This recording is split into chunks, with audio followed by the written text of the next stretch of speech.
Olá, pessoal! Eu sou Gisele Ibe. Estamos iniciando mais um episódio do nosso podcast Acessibilidade em Alta. E hoje vamos iniciar um episódio bastante diferente dos anteriores. Estamos gravando numa sexta-feira. Será um podcast com um episódio bem descontraído, um ambiente diferenciado, porque estamos trazendo a nossa primeira presença masculina aqui neste podcast com o Daniel Monteiro, que é servidor no Piauí. Né, Dani? Tu está no Piauí atualmente? Estou no Piauí atualmente. Atualmente, é servidor no Piauí do INSS. Exatamente, de carreira, paulista. Eu no Conselho de Recursos à Previdência Social, mas a minha vivência de pessoa com deficiência desde que eu nasci cego, né? E aí, agora, eu tenho o prazer de voltar aqui para Porto Alegre, acho que umas 500 vezes vim aqui atrás da Gisele. E toda a confusão que ela faz, ela me enfia no meio. Todas. Né? Então é chuva, é frio, é barro. Tá, Daniel, nós vamos conversar bastante, calma. Daniel, que é graduado também em Direito, é uma grande liderança da área das pessoas com deficiência e traz uma ilustre presença, uma grata surpresa que estou conhecendo agora, que é a nossa amiga Liana, também graduada em Direito, servidora do Ministério Público do Estado do Piauí, atua também na Promotoria dos Direitos da Pessoa com Deficiência, vai nos contar sobre a sua história e trajetória, tanto um quanto o outro, e são um casal. Nós estamos, agora eu vou fazer a minha descrição, como sempre, sou uma mulher de pele clara, cabelos castanhos escuros, olhos castanhos escuros também, cabelos lisos, estão soltos, um pouco abaixo do ombro, estou vestindo uma blusa na cor branca, os mesmos brincos em tom de prata e cristal de sempre, a mesma corrente no pescoço em tons de prata e cristal, estamos no mesmo cenário também, com uma mesa preta, luz de LED colorida, atrás de mim cortinas pretas, nas laterais também, luzes, microfones, tablets, câmeras para todos os lados, à minha esquerda, a televisão com a logo Acessibilidade em Alta, com fundo roxo, letras verdes, escrito Acessibilidade, letras amarelas, escrito em alta e a nossa logo circular com o microfone no centro. À minha frente está o Daniel e a Liana, que eu vou dar boas-vindas. Olá, Liana. Oi, obrigada. Sou eu quem agradece a tua presença, a tua participação e aceitar vir aqui nos dar a graça da tua fala. Eu vou pedir, Liana, para que tu te descreva, se for possível. Sim, acho que vou acertar. Então vamos lá. Eu sou também uma Pessoal mulher que enxerga branca. vai fazer a revisão. Dizer se tá certo. Pele branca, olhos castanhos, cabelo com mechas castanhas, né? Preto, mas com mechas mais claras. Tô com um brinco preto, com um brilhinho, levemente maquiada, com um casaquinho preto, com umas pérolazinhas e uma blusa cor de vinho por Linda. dentro. Como todas as mulheres que já pude ter Cabelo a liso. honra de entrevistar aqui. Lindíssima, muito feliz com a tua presença, Liana. Obrigada. Dani, consegue te descrever ou é muito difícil? Não, porque você me chama para as coisas na última hora, eu sei lá que roupa que eu enfiei. Tu não usou tua roupa de domingo, a tua roupa de sexta-feira à noite para vir gravar comigo, Daniel? Eu só não tô com a roupa que eu usava em Santos, quando eu fiquei lá tantos anos na praia, por causa que aqui é um frio louco, né? Para quem mora no Piauí com 38 graus, chega aqui com 19, com certeza eu vou adoecer. Mas o problema passa pelo seguinte, quando uma coisa vira moda, é muito complicado a gente mostrar o que é adequado ou não. Inventaram alguns videntes que falam sobre os cegos, né? A gente sempre fala, o conhecimento ele precisa unir o saber popular e o acadêmico, é o que diz o meu amigo Fábio Parada de Santos, mestre de capoeira, o discípulo dele, Márcio dos Santos, grande amigo também, apesar de torcer para um time pequeno. Como tem informação nessa cabeça? Eles falam isso daí, a capoeira, a pessoa com deficiência, o conhecimento, o raio que te parta, tem que unir o saber popular e o acadêmico. Aí lançaram essa moda para fingir que agrada o céu, de ficar se descrevendo. Tu não concorda, Daniel? Eu não posso dizer que eu não concordo, porque isso é uma opinião meramente minha. Não me agrega valor saber a cor dos seus brincos, não me agrega valor ficar te ouvindo. Eu fico a noite inteira aqui te ouvindo com a tua história, com a tua trajetória, que eu conheço desde o início. Essa pontuação é muito diferenciada e importante. É uma opinião mesmo, mas realmente nós temos esse hábito da descrição por uma condição de acessibilidade, por um recurso de acessibilidade. Mas, que nem aquela frase, nada sobre nós sem nós. De fato, perguntam para as pessoas cegas se a audiodescrição é relevante, se a audiodescrição está atendendo às necessidades de informação que aquela pessoa com deficiência visual precisa, e o teu relato é diferente, né, Dani? Não perguntam porque é o seguinte, hoje a regra, e aí existe uma luta até política sobre isso, para manter um mercado, a deficiência, ela gera muito dinheiro para todo mundo, menos para a pessoa com deficiência. Você tem hoje iniciativas legislativas para impedir que pessoas cegas ensinem as outras, impedir que o consumidor cego consuma o livro acessível, desculpem a redundância, impedir que o cego fale sobre ele mesmo. E hoje isso foi tema de uma mesa que nós estávamos assistindo agora no encontro do Osvox. Vamos falar sobre o encontro também, Dani, porque na verdade vocês estão em Porto Alegre, né? A Liana é de Teresina, Piauí, a Daniel está residindo em Teresina, sim, mas é paulista. Tu é de Santos, Dani? Sim. Natural de Santos? Não, natural não. Mas ali eu escolhi para construir a minha história. Residiu em Santos, construiu tua história por lá, em São Paulo, por muito tempo. E vocês vêm a Porto Alegre hoje por uma razão, que é o encontro do DOSVox. Então, como eu sei que tu tem muito conhecimento, Daniel, eu gostaria que tu explicasse o que é esse encontro, por que vocês decidiram vir, se é o primeiro que vocês participam e o que ele pode também trazer de construtivo para a área das pessoas com deficiência. A Liana é mais gentil que eu, deixa ela explicar. Perfeito, agora eu gostei, agora a gente está falando a língua da acessibilidade em alta. Liana, tu gostaria de nos explicar e explicar para o pessoal? Posso tentar, porque eu acho que ele sabe mais que eu. Então vai complementando um ao outro, por isso eu tive fiz a questão de chamar os dois. É o meu primeiro encontro do Osvox, né, na verdade. O encontro do DOSVox é um encontro voltado mais, eu acho, para tecnologia, porque o DOSVox é um ledor de tela.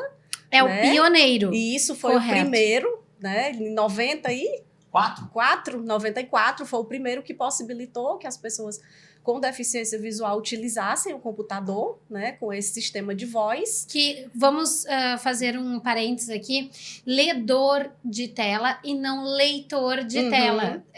Há essa confusão, principalmente para quem não é usuário, para quem não é acostumado com esse termo. Sim. E aí, muitas vezes, o pessoal não entende, né? Porque não é leitor. Leitor é quem lê e o ledor é quem está lendo. Isso. Às vezes até acha que está errado, né? Porque não está... O ledor acha que a palavra é equivocada. O DOSVox foi pensado para ser um sistema operacional, porque até então se tinha que trazer um sintetizador, o Bridge do Canadá. E o DOSVox nasceu dentro da Universidade Federal do Rio de Janeiro. Sim. Eram 12 disquetes que vinham dentro de uma caixa e que vinha com um adesivo batido na máquina Braille, disquete 1, 2, 3, e tinha uma placa que a gente colocava nas nádegas do computador. Tu nem era nascido, Daniel. Para poder funcionar. Então, eu fazia lá pela 5ª série, eu fazia lição de casa no DOSVox. Eu não podia escrever com acento, porque senão ele não imprimia, ele cortava a letra, né? Então, a gente foi começando assim. E hoje o DOSVox, ele talvez não seja tão usado quanto foi lá atrás, mas o encontro é a maior conexão entre a comunidade cega do Brasil todo. Rio Grande do Sul recebe pela 2ª vez Bento Gonçalves 2013 e Poa 2023 para debater algumas questões. Umas fora de tom, acreditamos, outras nem tanto, enfim. Né? Ainda estamos muito contaminados por uma institucionalização massiva. As instituições é que dão a letra, é que falam, é que são ouvidas em nome da pessoa cega. E nenhuma hoje no nosso Brasilzão representa a pessoa, porque as que existem apenas permitem a filiação por pessoas jurídicas. Você deve ter personalidade jurídica, não pode votar nem ser votado, portanto você não poderá também se entender como representado. Aí se você for falar para mim que lá nos Estados Unidos, que lá na Espanha, que lá não sei aonde, as instituições também é que fazem pela pessoa cega, eu vou te falar que lá não tem SUS, Sistema Único de Saúde Universal, e aqui tem. Perfeito, Daniel, perfeito. E tu, como servidor do INSS, pode abrir muito mais essa pauta pra gente, não é? A gente está no conselho, o conselho é o órgão revisor. Um processo administrativo custa para a administração pública R$160 no geral, ali enquanto o processo judicial custa mais de 5 mil. Pensando que vai precisar de contratar o perito por fora, pensando que é servidor, é o juiz, é a audiência. Hoje somos os iguais que julgam processos. Nós estamos num processo seletivo em andamento para ser conselheiro. Tá? O conselheiro de governo, de trabalhadores, de empresários, é que decide o teu recurso. Tem seus problemas. Mas hoje, se for conversar com a advocacia previdenciária, o ADM ele está muito mais interessante, mais benéfico para o segurado do Previdência Social ou o beneficiário do que o judicial. E como está a tua trajetória? Por que esse remanejamento para o Piauí? De São Paulo para o Piauí? Eu estava no interior de São Paulo, estava ali em Presidente Prudente. E fui para Santos, né? Fui visitar meu terreiro em Santos. E o doutor Alessandro Antônio Stefanuto, que agora assumiu a presidência do INSS, grande corintiano, um grande amigo. Tu és corintiano, me Daniel? ligou. Mas aqui eu amo o Grêmio. Né? Ah! Por causa da Libertadores, do Biamérica. Estamos gravando num estúdio prioritariamente gremista, Sim, né, por causa produção? do Biamérica, tá? Aquele Grêmio raiz, né, dos anos 90. Sim. E aí eu continuo acompanhando, ouvindo bastante o Farid, na época dele de GZH, né? Olha o Farid sendo citado no Acessibilidade em Alta. E aí, então, eu estava no interior, aí o doutor Alessandro me liga e fala, vamos trabalhar comigo em São Paulo, no conselho, vamos me ajudar a fazer assessoria jurídica. Eu falei, São Paulo nem ferrando. Você me chama e coloca no avião, aí eu vou uma vez por semana, te ajudo. Não, a gente paga a tua mudança, a gente te ajuda. Eu vou sair contigo atrás de procurar casa também. E saiu, né? Eu falei, eu só vou embora, eu não vou ficar aqui só em 2022. E tinha a proposta de ajudar outras unidades julgadoras que estavam precisando de auxílio. Então eu fiquei um período aqui em Porto Alegre. Olha, se ele fugiu de mim todo esse tempo que eu tive aqui no ano passado. Tu esteve em Porto Alegre no ano passado trabalhando pelo INSS durante o mês inteiro de setembro, na Cristaleira, né? Lá na Cristaleira. Foste ao acampamento Farroupilha. 500 mil vezes. Veio na melhor época para Porto Alegre, uniu o útil ao agradável. Porque a luta continua, mas o samba não pode parar, né? Eu reinventei refiz do zero toda a minha reabilitação. E 100% online. Então eu precisava fazer algumas coisas que o curso exigia, tipo hardcore. O hardcore que nós fazíamos lá no meio do mato. Então, o que é isso que tu tá citando, Dani? Como que é? Não, hardcore é coisa doida. Ah, tá, entendi. Achei que já era um processo que eu não tinha conhecimento. Não. Tá. Loucurada e coisa arada. Aqui no Sul a gente fala assim, Liana. Loucurada e coisa arada. No dia 7 já era uma inovação. De setembro, eu fui pro parque, pro acampamento Farroupilha sem saber o que era. E eu chegava nos piqueteiros lá e falava, o que vocês estão vendendo? Não, a gente não vende nada aqui. Não, como não vende comida? Não vende comida aqui, não? Não vende comida. Ah, mas quer comer alguma coisa aí? Eu falei, quero. Expliquei o que eu estava fazendo, expliquei o que eu estava gravando.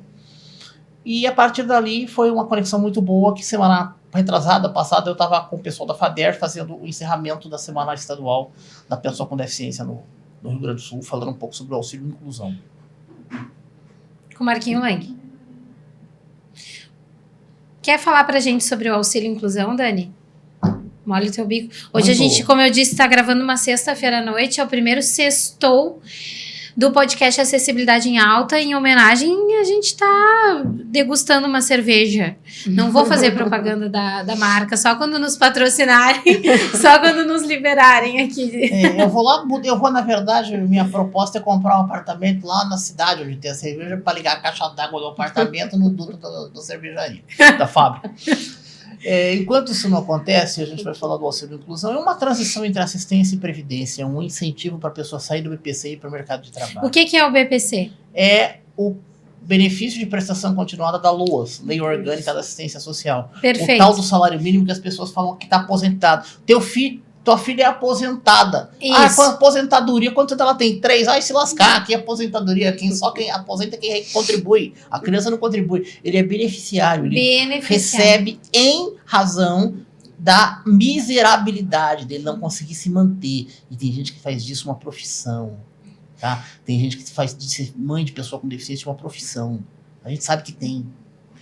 Daniel, tu é contra ao benefício? Jamais eu posso ser contra, jamais. Mas a gente tem uma vivência dentro da Procuradoria, na defesa judicial do INSS. Não tem que ser contra nem a favor.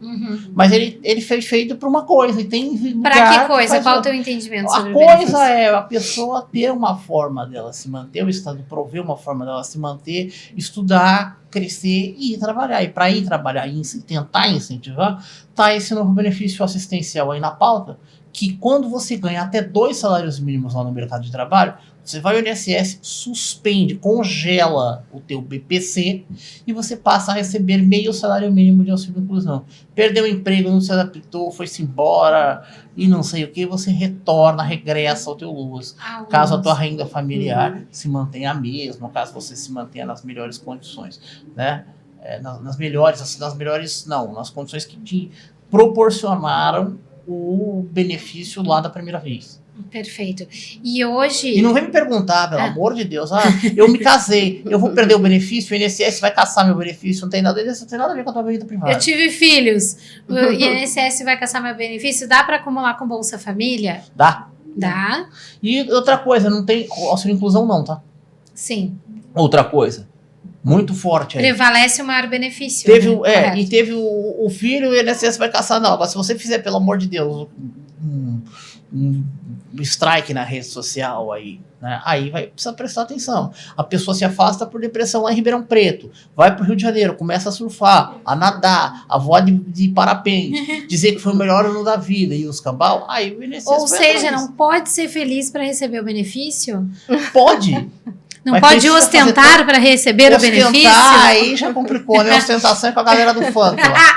Não pode gravar um clipe de... É ostentação, a gente tá tomando uma cervejinha, gravando podcast, será? Não pode ser Mas a gente não vive de benefício. Não pode ser ostentação, porque a gente depois de tanto tempo tá aqui de volta, é tão bom voltar nesse Rio Grande do Sul. Ai, Dani, sabe que isso me agrada muito em ti, o carinho que tu tem com o Rio Grande do Sul, sempre os elogios que tu traz pra gente e o teu alto astral, o teu bom humor quando tu vem pra Porto Alegre, embora tu reclame do nome dos bairros, porque a gente tá gravando no bairro Tristeza, que tem sua história, um dia eu vou contar, porque se chama Tristeza, mas eu recebi uma mensagem tua dizendo: Tristeza tá aqui nesse frio, na chuva, te esperando para gravar podcast. E os bairros de Teresina, como é que chama mesmo? Tem, por enquanto, Vale Quem Tem. Como é o outro que você Por isso que ela não Eu vou contar uma história de Grenal pra vocês, uma piada de Grenal pra vocês, que acontece aqui em Porto Alegre, que é bem bairrista, porque é o seguinte, aqui nós temos os micro-ônibus, que chama lotação, né? Sim. Então, o Beira Rio, que é o estádio do Internacional, que fica localizado na zona sul de Porto Alegre, próximo ali a Padre Cacique, a Padre Cacique não, a Avenida Praia de Belas, né? Hoje a Edivaldo Pereira Paiva também. Então, o lotação, o micro-ônibus que passa em frente ao Beira Rio, vem para o bairro Tristeza e se chama Tristeza. E o Olímpico, nosso estádio tradicional, monumental do Grêmio, que hoje é antigo, né? Hoje em dia é Arena, que é lá no bairro Moitá, na Zona Norte, mas o Olímpico ficava na Zenha, onde passava o lotação, o micro-ônibus para o bairro Glória. E aí, era essa a piada de que o Grêmio era o bairro da Glória e o Internacional para o bairro Tristeza. É o bairro da Tristeza. Mas são 3 Libertadores contra 2, por exemplo, né? Teve uma vez que um foi segundo do mundo e o outro foi segundo da Série B. E assim sucessivamente. Daniel, agora eu vou conversar um pouquinho com a Liana. Eu quero conhecer a tua história, Liana. Não somente eu que estou te conhecendo agora. Eu costumo trazer pessoas conhecidas aqui, que eu já conheço a trajetória, enfim, já tenho uma amizade, né? Mas a gente teve a oportunidade de se encontrar agora com essa tua vinda a Porto Alegre para o evento do Dos Vox. acompanhada do Daniel também. E tive a honra de te receber aqui no podcast. Eu gostaria de saber um pouco sobre a tua trajetória, se tu é natural de Teresina, Sim. como tu chegou ao Ministério Público do Estado do Piauí, como foi a tua história na faculdade de Direito, no curso, e também sobre a cegueira, como Sim. tu adquiriu a cegueira, há quanto tempo e Sim. como é essa militância. Tá. Eu tive descolamento de retina, né, nos 2 olhos com 10 anos de idade, em 92. Não preciso fazer a conta. Tá bem, tá bem. Mas, assim, eu enxergava normalmente. Não tinha nada, não usava óculos, não tinha nenhuma dificuldade. Foi realmente, do dia para a noite, eu comecei a não enxergar bem, como se tivesse uma mancha na frente, né, da minha visão. E Nos dois nos olhos? 2 olhos. Aham. Fui para o médico achando que ia usar um óculos. Nunca imaginei que fosse uma coisa tão grave, que tivesse uma consequência tão grave, né? E aí o médico já diagnosticou que era o descolamento de retina nos 2 olhos, que é uma coisa rara, sem causa aparente, porque é muito comum quando você leva uma pancada, né? Que eu não tive.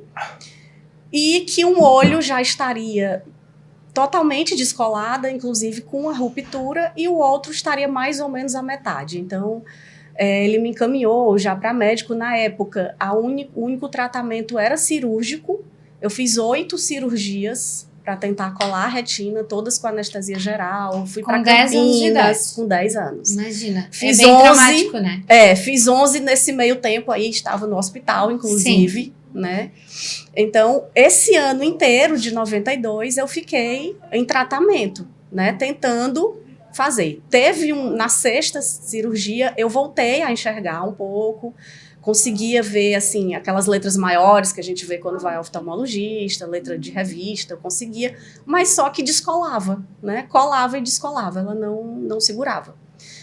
E eu fiquei nesse tratamento, ninguém chegou para mim para dizer que não tinha dado certo. Eu voltei para Teresina, as últimas que eu fiz foi em Campinas, voltei para Teresina, sou natural de lá. E fiquei fazendo as consultas, até que um dia a minha mãe ligou para o médico em Campinas, né, e falou: olha, a gente está indo fazer a consulta como o senhor orientou, mas a Liana não está enxergando, né? Deu, assim, o que está de errado, o que não está certo, né? E aí ele falou: não, olha, a Liana, ela é muito jovem, ela vai aprender o braille, a senhora precisa incentivar ela a seguir a vida.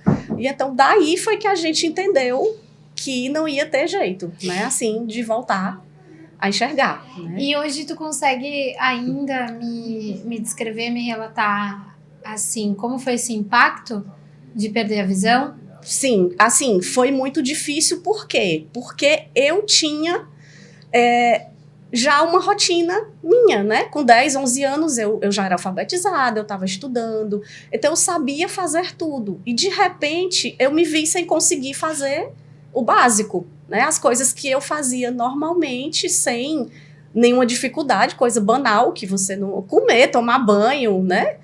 De repente estavam querendo dar comida na minha boca, estavam, né? Andar dentro da minha própria casa, porque eu não sabia mais.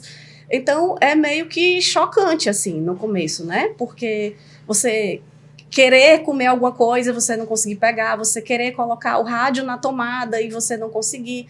Então, nessas ocasiões, assim, eu chorava muito, porque eu pensava, eu conseguia fazer isso, e agora eu não consigo mais. E porque, né? Não necessariamente, na verdade, não são coisas que pessoas com deficiência visual não conseguem fazer. De fato, conseguimos. Sim. Eu pergunto Só que como é essa momento, transição, porque eu nasci com deficiência visual e eu permaneço com deficiência visual. Então, é o teu normal. É o meu normal, exatamente. Eu até costumo falar que eu enlouqueceria se hoje passasse a enxergar como uma pessoa que não tem deficiência visual. Porque eu começaria a ver as coisas e eu sou acostumada a não ver as coisas e a fazer as coisas no meu dia a dia sem enxergar. Então, para você sempre foi assim. Sempre foi assim. Né? E aí, para quem perde a visão, Isso. justamente isso. Um simples rádio na tomada, que um deficiente visual consegue colocar, Isso. mas uma pessoa que está passando por essa transição e precisa de uma reabilitação, ainda não. Eu né? não me Nessa via condição. fazendo certas coisas. Criança né? que tem a visão aprende por imitação. Isso aí diz a Mara Olímpia. Sim, A professora também, Mara Olímpia diz muito. Também.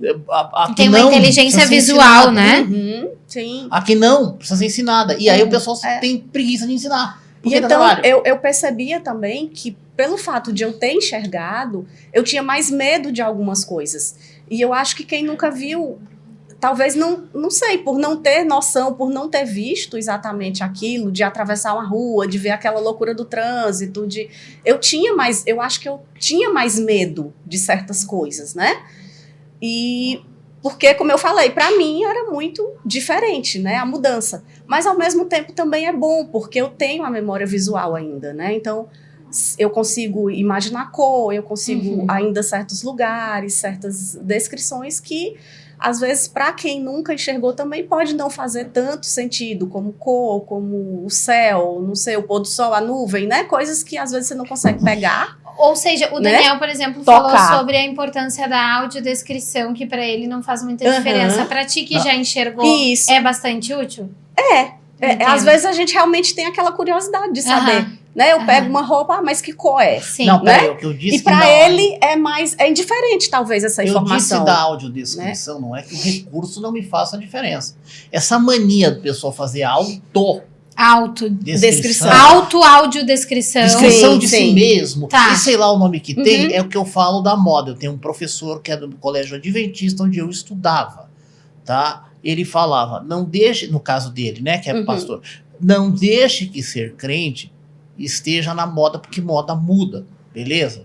Não deixe que ser inclusivo, acessível, o raio que te parta, fique na moda, porque a moda muda. Qual é o problema dessa tal moda? Vou dizer, é que você não consegue hoje, a Liana, a Gisele, a gente não consegue hoje explicar acessibilidade atitudinal, explicar anticapacitismo, que é a mesma coisa que antirracismo, porque hoje está na moda boa vibração, atitude positiva, palavras da moda, alteridade, palavra da moda, empatia, inclusão é a palavra da moda. Inclusão, outros termos em inglês que o pessoal usa errado. Então, hoje nós temos muita dificuldade para propor conceitos que não são novos, mas nós estamos numa ideia. Por exemplo, agora, o começo do ano, o racismo recreativo, o racismo de tudo quanto é jeito, ele foi equiparado ao crime e pronto, acabou. E é o que nós estamos trabalhando para que seja o capacitismo. Só que você vai explicar um negócio desse, as pessoas vão falar, eu já sou das boas vibrações e não sei o quê. E quando você vai ver a atitude da pessoa, não condiz com o que ela está dizendo. Daniel, é muito pertinente a tua fala, muito pertinente. A gente tem cortes rápidos que vão para o nosso Instagram, @acessibilidade em alta, e eu vou promover um corte de toda essa fala, porque justamente o próprio conceito do capacitismo é tratado de forma capacitista. Quando a gente fala em porque assim, quando a gente fala em racismo e homofobia, é ligado já a atitudes criminosas, certo? Então, as pessoas já têm uma reação de repelir esse tipo de preconceito, eu não faço parte disso. Agora, o capacitismo, quando a gente fala em capacitismo, ao não compreender esse conceito, todas as pessoas já se entendem como anticapacitistas, porém, seguem sendo capacitistas. Sim. Entende? Então, assim, eu não sou racista, eu não sou homofóbico, então já entende-se o que é aquele conceito, o que não pode se abordar dentro disso. Agora, quando fala de capacitismo, não, imagina, eu não tenho preconceito com pessoas com deficiência, mas são as pessoas mais capacitistas, porque esse conceito não está sendo compreendido. De fato, o que é o capacitismo, o próprio nome, né, o próprio termo capacitismo já é autoexplicativo, mas ainda traz muita dificuldade de entendimento. Agora, a discussão mais ridícula que tem na paróquia é um santo de um profissional que é das ciências humanas, resolver dizer pelo Brasil afora ter ou não ter orgulho de ser pessoa com deficiência. Agora, mais imbecil que tem. Porque você, independente de orgulho, não tem escolha entre ser ou deixar de ser pessoa com deficiência. A única opção que você vai ter é o que fazer com isso. Mas não. Essa discussão que deveria ser acadêmica está sendo levada como cortina de fumaça para desviar a atenção das pessoas para situações maiores. Tá? Cortina de fumaça. Aí, por exemplo, mas aqui a doutora Anaí Guedes de Mello, ela cunhou a expressão os defissas. Tá? Quem já ouviu? Não. A Isabel Maior fala isso, os defissas. Muito bom, nunca tinha ouvido. Tá, e aí, por quê? De onde vem isso? Era o chumbado, era o aleijado, era o duas rodas. E a doutora Anaí cunhou academicamente essa coisa dos defícitos, e eu fui procurar ela, depois de alguns anos que a gente não conversava, tentar entender o que era aquilo. Ela, com maior paciência, explicou. Eu gostei da proposta. Sensacional a proposta. Tá, beleza. Isso virou uma coisa acadêmica e as lideranças, as pessoas, querem ou não, utilizam isso daí, tá à disposição para todo mundo. Agora, debater, por exemplo, tentaram fazer igual a ela, inventaram uma tal da legalidade, não sei o que é, não sei o que não é, não procurei, não me informei, não sei se é bom, não sei legalidade, nós temos que ter orgulho da legalidade. Eu não sei o que é isso, mas eu sei o que é, por exemplo, estava em consulta pública até agora, o abençoado do plano Viver Sem Limite, contra ou a favor, ele estava em consulta pública. E como diz o professor Zé Eduardo Cardoso, eu estou do lado certo da história para que ela me absolva depois. Pouquíssimas pessoas cegas do universo que eu convivo participaram dessa coisa. Pouquíssimas mais ainda foram nas oficinas que foi feito em alguns estados. Tá? Aí a pessoa que está no processo, o Tonico, o vulgo Antônio José, que está à frente do programa, do plano, virou e falou: nossa, o Daniel fez mais de 130 contribuições. Falei: mentira, deixa de ser exagerado. Não, eu só estou exagerando mesmo, porque parece que só você escrevia naquela porcaria. Eu falei: eu acordava de manhã, sonhava com alguma coisa e escrevia lá. Mas funciona. Mas funciona aí. Tuas contribuições são geniais. Geniais. Tu fica dizendo que cada vez que tu vem, eu te chamo para tudo que se faz. A gente teve aqui no Rio Grande do Sul, em 2017, o primeiro congresso de acessibilidade e Indiada, foi aqui, Indiada. Indiada, eu que coordenei, obrigada. Isso é bem preconceituoso, não é politicamente correto. A gente não usa esses termos aqui, Daniel. Tá, mas tu me enfiou num povos originários devem ser respeitados. Tu me enfiou dentro de um barraco. Não, alguns. Tu me enfiou dentro de um barraco, Daniel, lá na Cidade Baixa, 2. Não, mas isso foi a parte. O Congresso em si tirou resoluções, encaminhamos para os 497 municípios do governo do estado do Rio Grande do Sul, com a temática da acessibilidade dentro de todos os seus 6, 7 conceitos. Mas eu comi mal pra caramba e dormi mal. Tá, isso é o de menos, isso é luta, Daniel. A gente dá o couro, dá a vida pela luta. É isso que importa. Ou tu acha que a Liana tá feliz de estar aqui contigo no Encontro dos Vox? Ela veio pela militância, Daniel. Não é fácil, porque tu é genial, realmente, tem muito a contribuir. Deve ser bastante interessante também aprender com ele, né, Liana? Sim. E vice-versa, lógico, porque tu, pelo que a gente pode perceber, é uma pessoa com uma trajetória brilhante. E a gente volta para tua história e volta para a parte onde tu nos conta sobre a tua chegada no Ministério Público e a tua atuação por lá. Sim. Bom, então, aí perdi a visão, né, com 10 anos, saí da escola um período, fui aprender o braille, né, me reabilitar, e sempre quis fazer direito, mas fiquei um tempo fora, não fiz vestibular logo, porque tinha aquele receio que todo mundo comentava, que tinha que ler muito, né, naquela época a gente não tinha tanto recurso como tem hoje, tive dificuldade para voltar para a escola, porque também a educação inclusiva naquela época não tinha lei, ninguém tinha essa percepção que a gente tem hoje, então algumas escolas não me aceitaram, mas consegui e fiquei esse período nessa coisa do faz, não faz, sugeria outros cursos que talvez fosse mais fácil, mas eu sempre quis o direito, né, a área jurídica mesmo, até que resolvi, minha irmã sempre minha família me apoiou muito nesse ponto,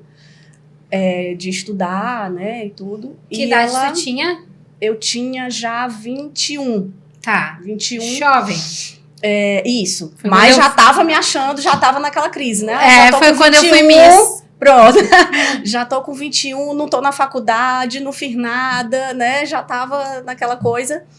E aí a minha irmã disse, você quer fazer o vestibular? Eu quero, vou te ajudar. Ela trabalhava numa escola nessa época e eu fui fazer o cursinho lá, preparatório, e passei no vestibular na Universidade Particular de Teresina. E aí cheguei lá, elas me receberam bem, a gente nunca teve uma aluna com deficiência visual aqui, mas o que você precisar, a gente está à disposição. Então, não tinham a experiência, mas estavam abertos, né? Sim. E aí comecei a fazer o curso de Direito lá, e alguns professores também, né, tiveram aquela resistência, mas a gente foi conversando e fomos nos entendendo. Então, depois eu comecei a trabalhar nessa mesma faculdade, porque a mensalidade era cara. E aí eu fui falar com a coordenação para ver se tinha um desconto, e ela falou, olha, a gente vai ter que contratar uma pessoa com deficiência para cá, pela questão da cota, e aí eu vou te dar prioridade. E aí ela me chamou, porque trabalhando lá eu teria um grande desconto, né, de 70%. Nossa. E aí eu trabalhava e estudava. Desde o terceiro período eu comecei a trabalhar e a estudar na faculdade. Eu saía, batia o ponto e ia para aula, né? E me formei em 2008. A turma... Foi quando eu prestei vestibular pela primeira vez. Pronto, adoro pronto. Pronto, muito nordestino. Daniel fala que é muito lá. Eu acho maravilhoso. E pronto, muito bom. E aí me formei em 2008, a turma tem o meu nome, inclusive, assim, a gente conseguiu uma relação muito boa, todo mundo ajudava, editava as coisas do quadro.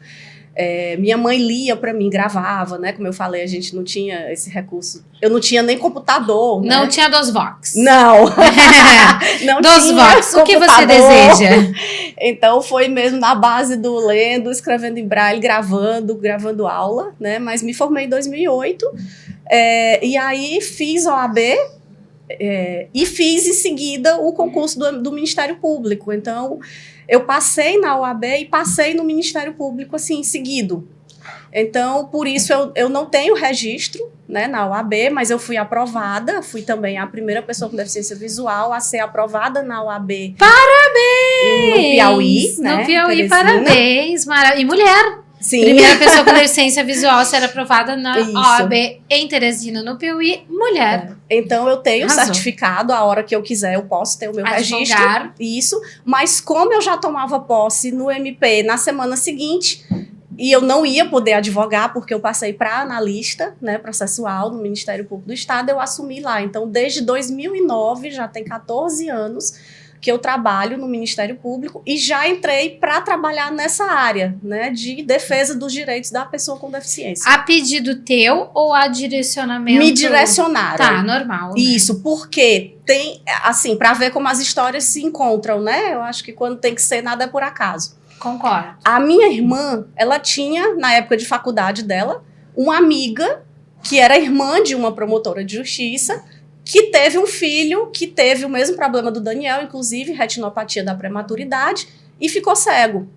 E ela me contava a história dele e vice-versa contava a minha para ela, né? E eu às vezes dava livrinho em braille, mandava para ele e tudo. Quando eu passei no MP, eu fui trabalhar com essa promotora, que era mãe da criancinha cega, amiga da minha irmã, né? Então, assim, a gente se conhecia, mas não se conhecia. E quando eu fui para lá, fui trabalhar exatamente com ela, né? Então, ela... Na época, me direcionaram para ela por isso, né? Tipo assim... Como diria aqui em Porto Alegre, fechou todas. Não fechou. Tinha nenhum servidor com deficiência lá também, então vamos mandar para lá que ela vai saber. Foi a primeira servidora com deficiência visual também? Lá também, sim. Ah, acreditei. Sim. Então, vamos lá mandar para essa promotora que ela vai saber também como trabalhar, né? Eu sou filhote de Ministério Público, né? Então... Eu tive um problema na escola em 2098 a 25 anos atrás. Por que, Daniel, problemas? A dona da escola tem um filho que é cego, eu não vou expor o rapaz que é um profissional de TI, um cara conhecido na área. E a pessoa, a mãe dele já não está mais Daniel, aqui. fala mais alto, meu A mãe bem. A dele não gente está está no mais podcast, aqui. precisamos te ouvir. E ela disse que se o meu irmão, que enxergava também, já falecido, não pudesse estudar na escola, eu que era cego também não poderia. E aí minha mãe, através de uma amiga, de uma professora, né, de sala de recursos, nós conhecemos a Thais Martinez, que trabalhava no Ministério Público, ela tem que é um guia também, e eu fui lá e falei, nossa, que legal que ela faz, que legal que esse rapaz faz, né, que trabalha com ela. Esse rapaz foi o primeiro promotor da pessoa com deficiência que existiu no Brasil, nosso amigo Júlio César Botelho e o Lauro Ribeiro foram os primeiros. Eu falei, que legal, eu vou fazer igual a eles.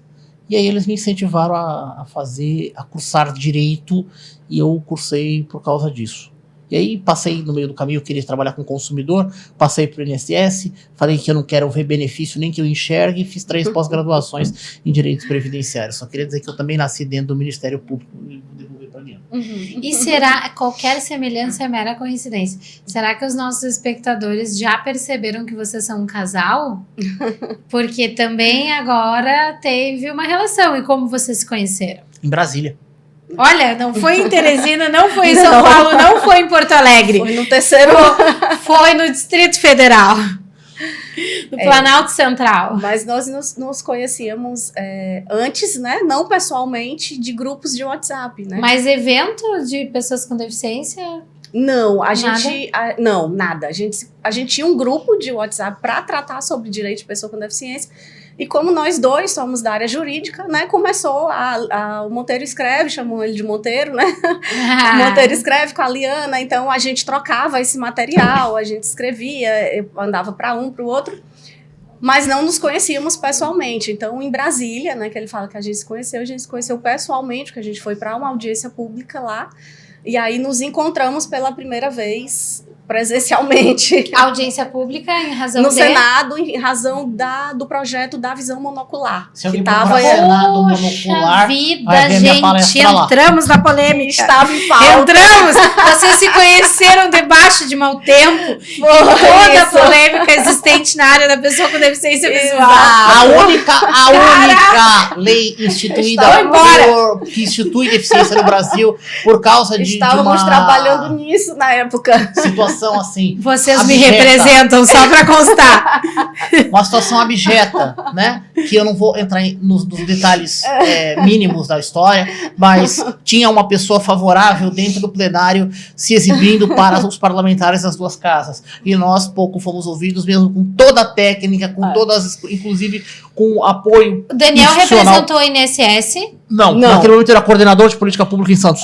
Coordenador de política pública em Santos, representou este órgão. Sim. Liana representou o Ministério Público. Não, eu não tive fala. Tá. Esse nosso grupo, nós conseguimos essa audiência pública, né? Tá. Tomar essa audiência. Mas eu fui só participar mesmo, apoiando o Daniel, as outras pessoas que estavam Plateia. lá. Isso, aquela história, dormir no chão, não tive fala. O voo atrasou. A sofrência da luta. Estava nos bastidores. Não, a sofrência da luta. Isso. É sério, é bem isso. Mas vocês conheceram por uma Ela me acordou baita 4 horas da madrugada, vai-te embora causa. passado. Foi, ele não tinha onde ficar, eu botei lá no hotel. Gente, ainda bem que a gente chegou nessa parte da conversa, porque eu achei sensacional. Mas na época a gente tava comprometido com outras pessoas, Sim. né? Ele tava.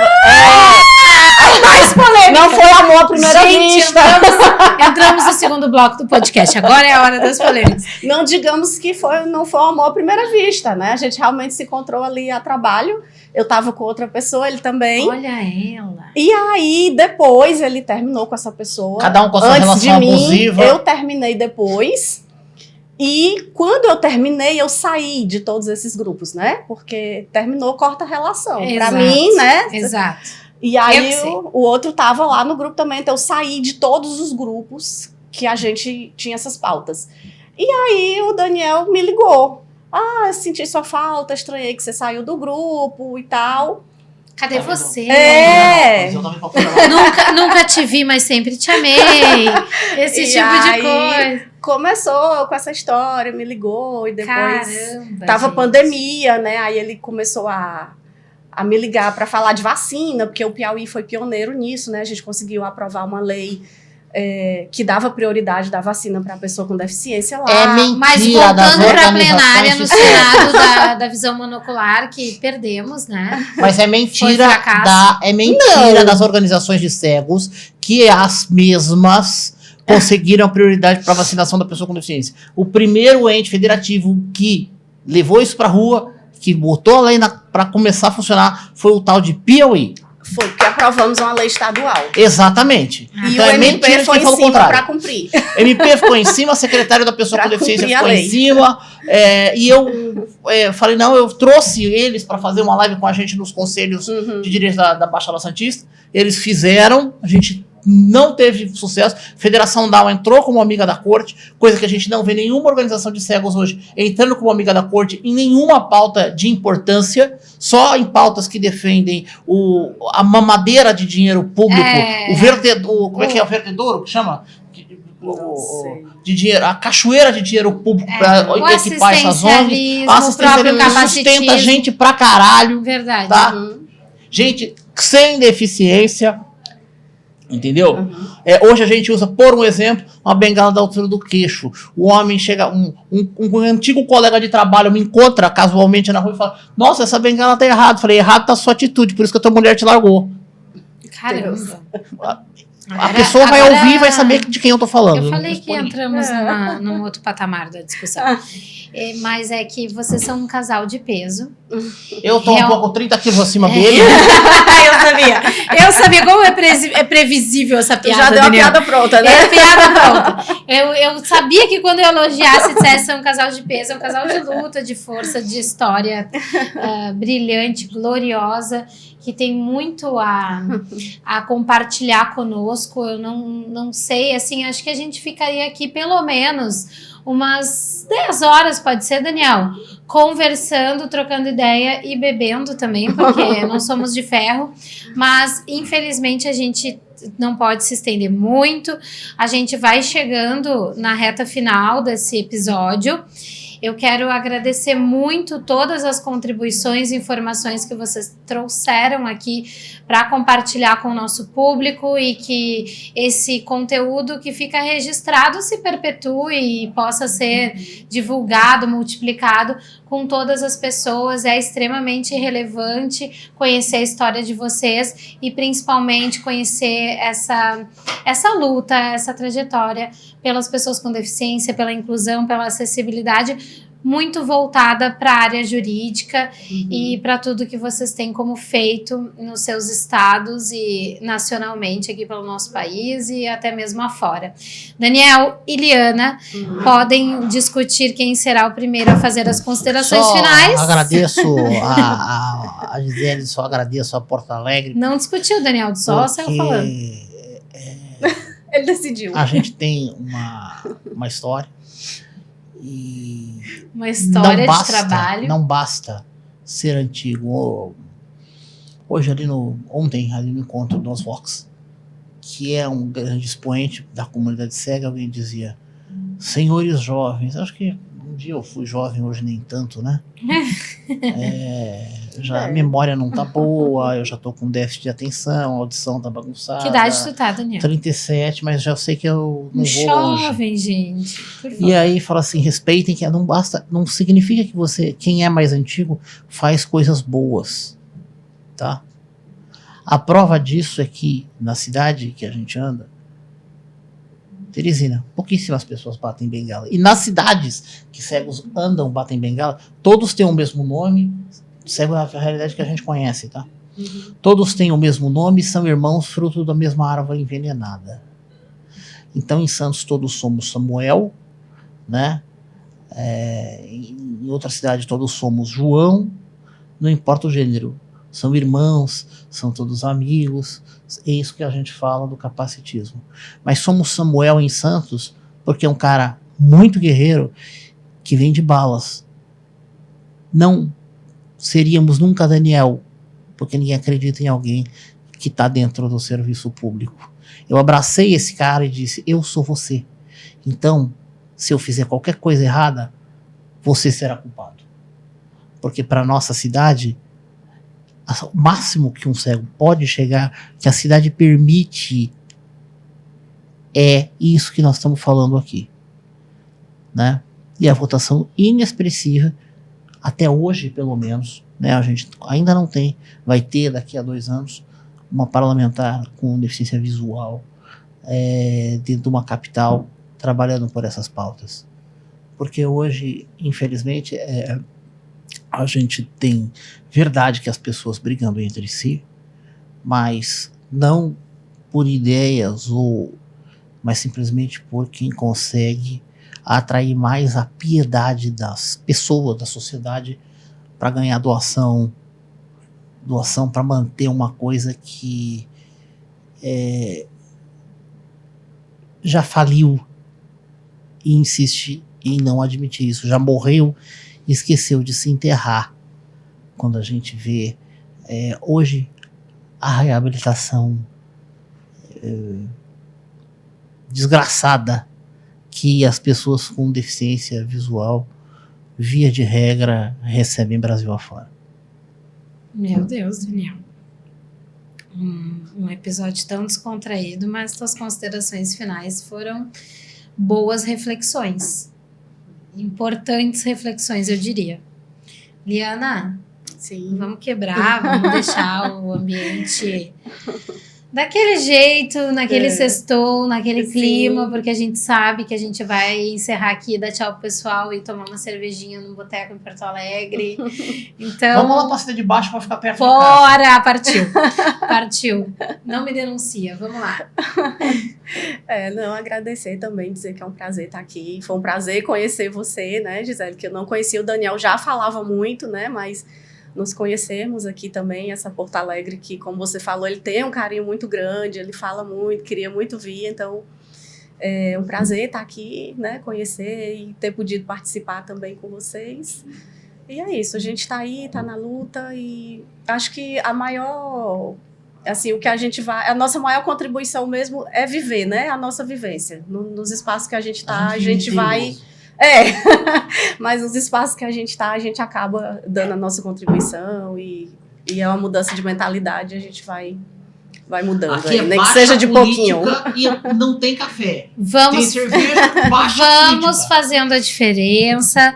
Tem cerveja com alta política, a acessibilidade em alta, que vai chegando ao fim de mais um episódio que foi, sinceramente, exatamente o que eu esperava para este episódio. Eu vou planejando, fazendo os roteiros, e nessa semana ainda comentei com a Gisele Teste, nossa Gia ao quadrado, né, minha gêmea, que todo mundo fala, nossa diretora de imagem do Acessibilidade em Alta. Eu disse, Gisele, quero um episódio bem divertido para gravar na sexta-feira, e eis que a gente conseguiu conciliar a gravação com vocês. Foi um episódio bastante descontraído, com muita informação, é lógico, que a gente sempre traz por aqui, e pessoas extremamente qualificadas nas suas áreas, que eu tive a honra de conversar nessa noite. Muito obrigada a quem nos acompanhou. Se esse conteúdo foi relevante para ti, por favor, compartilhem nas redes sociais, comentem, deem sugestões para o nosso programa, para o nosso podcast. Também curtam, se inscrevam no canal e até o próximo episódio, Acessibilidade em Alta. Um beijo Roger, um beijo Gisele, um beijo Júlio, todo mundo que contribui com esse canal. E saúde. Tchau, pessoal. O João vai ficar apavorado com isso aqui.